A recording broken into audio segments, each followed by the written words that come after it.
Hi guys! Welcome to Uy Tara Usap with Sir James Jones Jr. So he's a business strategist, executive business coach. And I think I would need that because I've been in the industry for 8 years now and he's been in 30 years, not even half of it, right? So I'm just gonna ask him some questions about business, how to start really, if you're employed right now, what are the signs that you have to start your business now? How do you handle your employees? Even if it's Gen Zs, Millennials, Boomers, Gen X, I don't know what else, Gen Alpha.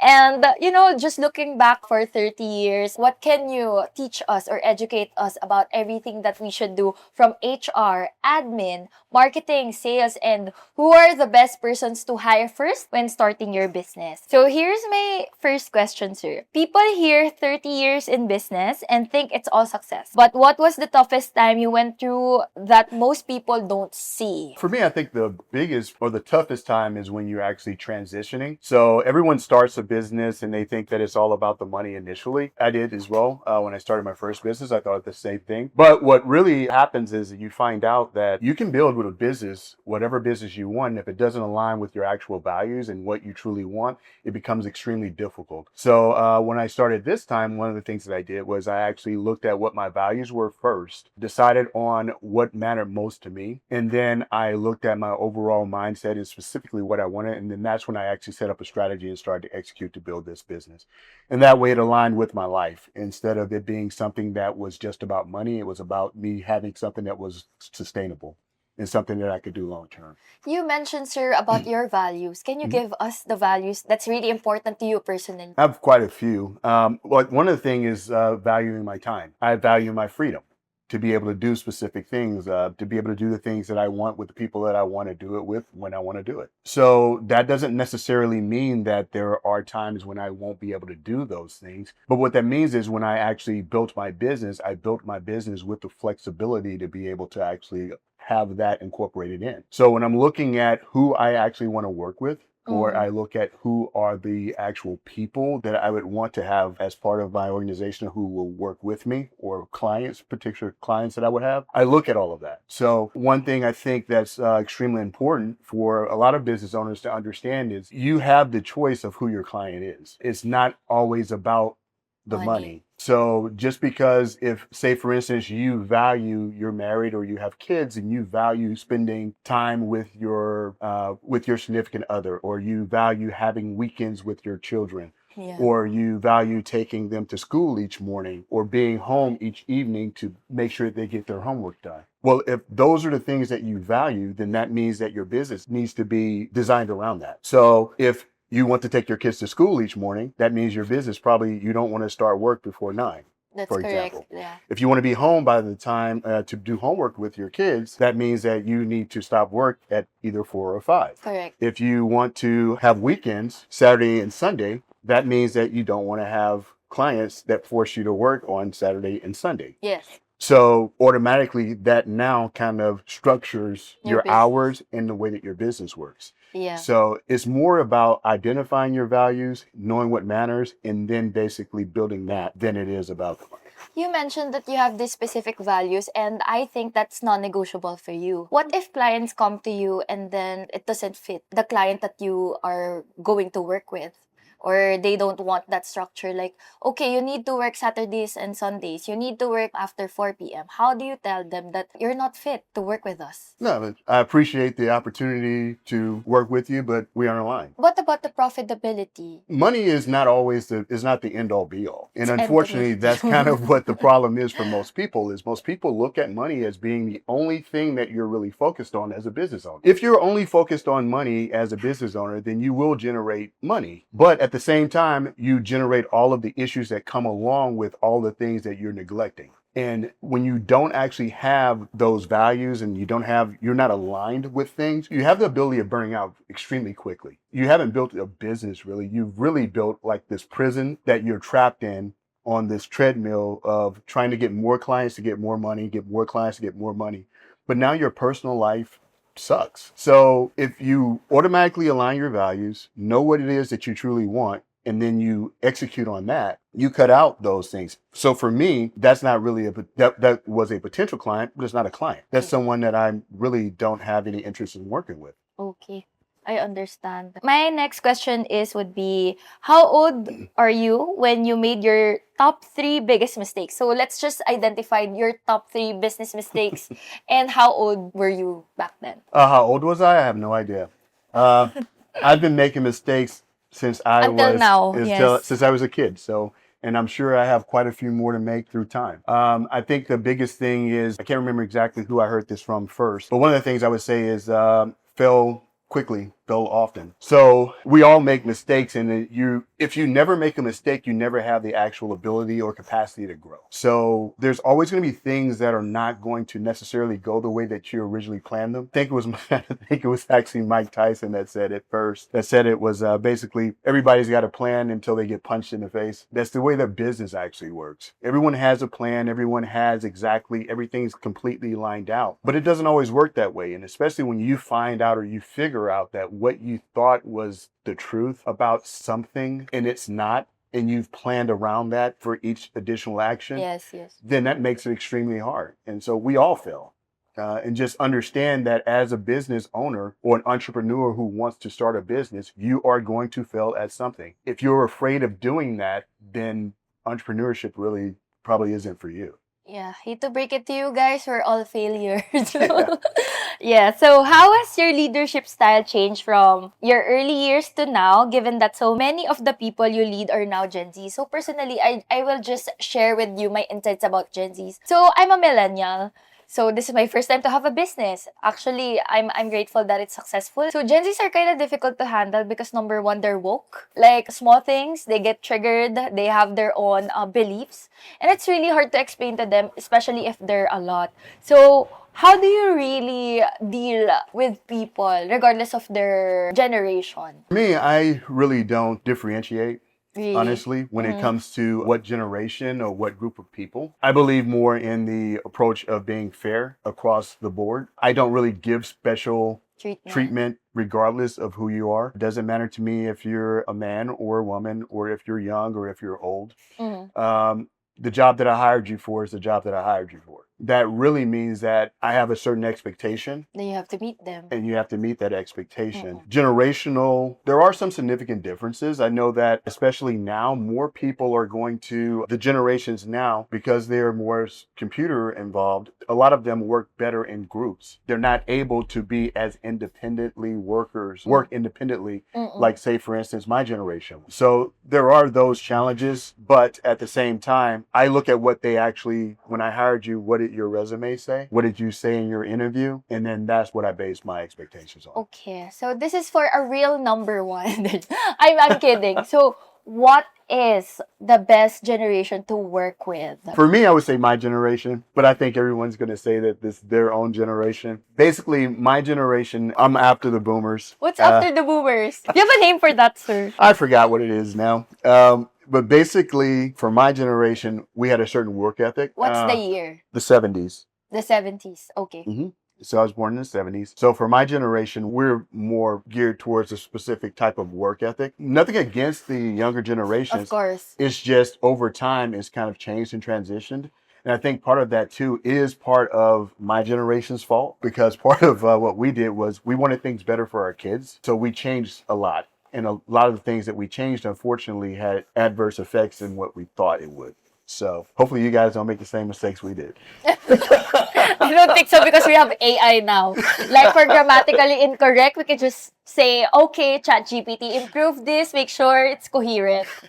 Yeah, so that's how we do it. And then my next question would be, after 30 years in business, what do you think are the most important traits a business owner should have? Like, is it grit? Is it really patience? Well, grit is a part, but it's more so, I think, the ability to understand that you're not always right. That's hard. a very big one. Humility. Yeah, humility is another part, and the willingness to accept when you're not right. There are going to be times where you're going to do things, and those things that you may have thought that were going to be great turns out to be a flop. They turn out to not be what you thought it was going to be. And just understand that you have to take chances. Now, calculated risks, calculated chances, but at the same time, there are going to be times when you're going to be wrong about it. let's go to handling people. How do you handle people who are talented but difficult to work with? Because you mentioned earlier that if you hire someone for their skill and resume, you expect the same expectation that they were able to deliver from their previous work.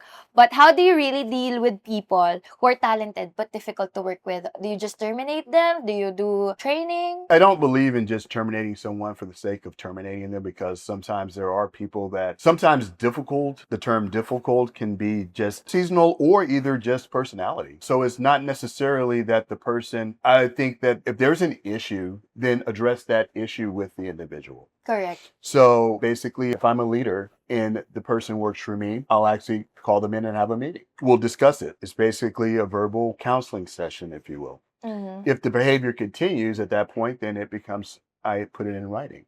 Mm-hmm. And again, this is another way for me to let them know that they're where they currently stand. Mm-hmm. And then if there is no improvement after that, if I give them a performance improvement plan, for example, or if it's an issue where I don't even want to go through that approach, then at that point, I may just go ahead and terminate them. Mm-hmm. But it's not just a snap decision. I basically give people as many opportunities as possible to correct whatever the Yeah. deficiency is. I understand that. So you could have hired talent from anywhere in the world. So this is for our Filipino VAs, like Filipinos virtual assistant. I'm really happy that people outside the Philippines really hire people like talent for Filipinos, because here, although we have enough employment, you know, the conversion, if it's converted like our money to the US, it's really higher and it's work from home. You could have hired the people anywhere in the world, including your home country, which is easier because you communicate very well in English. You share the same language. And here in the Philippines, we do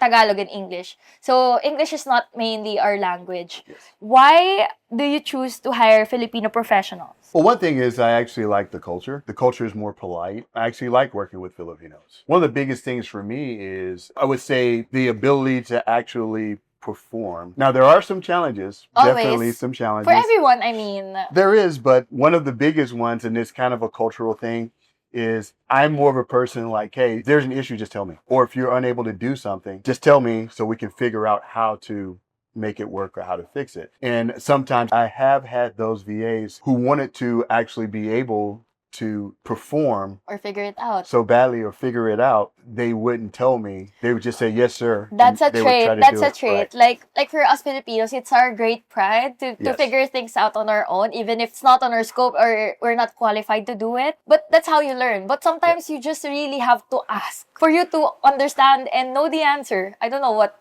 but that's me too.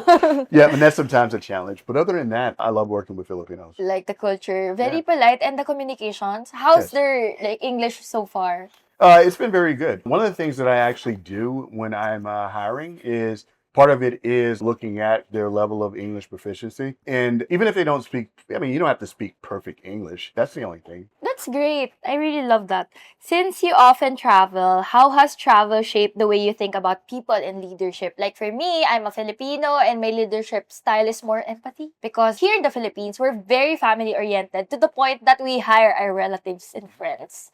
Which I don't think if you agree to that, if they're capable, I mean, you really don't mind. But here in the Philippines, we're so family oriented that we hire our brothers, sisters, cousins, friends. But sometimes you cannot really tell them confrontational because you want to hurt their feelings. Like you don't want that. So what is the difference like if you're traveling the world compared to the US? I think overall it just depends. Leadership styles are different. Even in the United States, leadership styles are different. And really, it just depends on the type of leader that you are. There are some people that are more empathetic and that works for them. I'm more direct, but I am understanding. You know, after 30 years of working with different people, different types of people from around the world, working in different countries, my style has adapted over time. So it's not something that I started with. It's evolved as I became a leader in different positions, from a first line supervisor to being, you know, pretty much second in charge of a company. So as a leader, just know that if you are going to evolve, and if you're not evolving, basically, you're probably not doing the right thing as a leader.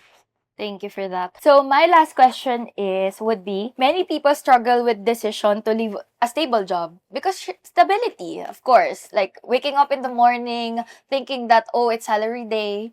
more than just having their own business. So from your experience, how do you know when it's the right time to make that decision to start your business and like quit your daily job or day-to-day or corporate job? I think it's really going to be a personal. It's personal and it's independent to each individual. For most people, they're looking at starting a business for a couple of different reasons, and one might be is because they're feeling burnt out in their current job. Another one is maybe because they don't have the amount of time that they may want to spend with family, or there could be other things. They may not like their boss or whatever, right? So whatever your individual reason is for you moving on and deciding to start your own business is going to be personal. But what I will say is when you get to that point where you make the decision to start a business, you don't necessarily have to just automatically quit your job without a safety net, right? You can always look at what it is that you're going to create. And as long as your business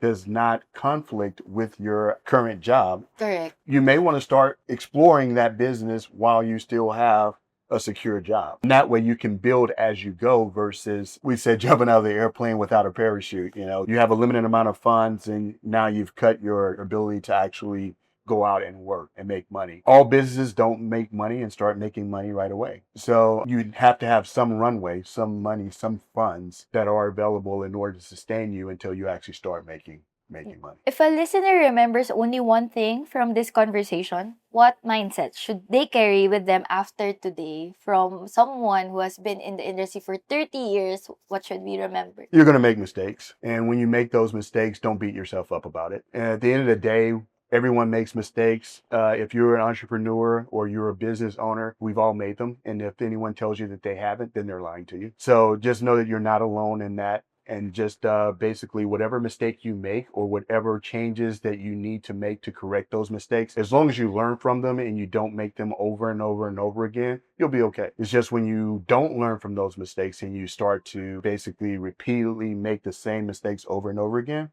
and you don't learn from them, that's when you probably figure out that entrepreneurship isn't for you. That's a pattern. Yeah. Yep, exactly. I guess that's it for me, sir. Thank you so much for.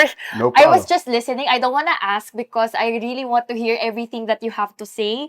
Because for me, I'm a young entrepreneur, and I don't know, but at the age of 29, I'm the CEO and I'm handling 35 people and I'm stressed out. So imagine, sir, you handle 400 people. I don't know what system worked for you and structure, but I'm happy that you were able to visit my studio and do a podcast with me. So that's it for my episode today. So again, this is Uy Tara Usap. You can follow us on Spotify, YouTube, Reels, my Reels, IG, and Facebook. So if you have promotion, sir, now it's the right time.